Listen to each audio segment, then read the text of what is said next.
গরমের সময় যদি আরাম পেতে চান তাহলে আমার মতো এক গ্লাস কাঁচা আমের বোরহানি বা জুস খান।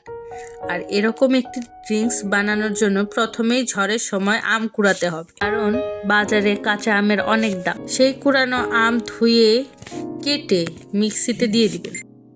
সাথে দিবেন 2-4টা পুদিনা পাতা, একটুখানি ধনিয়া পাতা, একটা কাঁচা লঙ্কা, কয়েকটা গোলমরিচ, একটু সরষে। সাথে দিবেন পরিমাণ মতো লবণ ও বিট লবণ।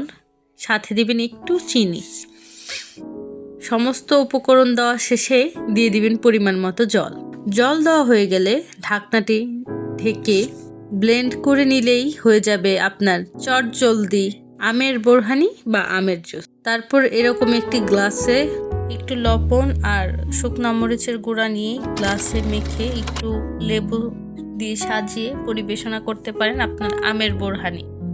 ভাইরে, গরমের সময় এই বোরহানিটা যেন অমৃতর মতো লাগে। এটা আপনি ফ্রিজে রেখে অনায়াসে 3-4 দিন খেতে পারবেন।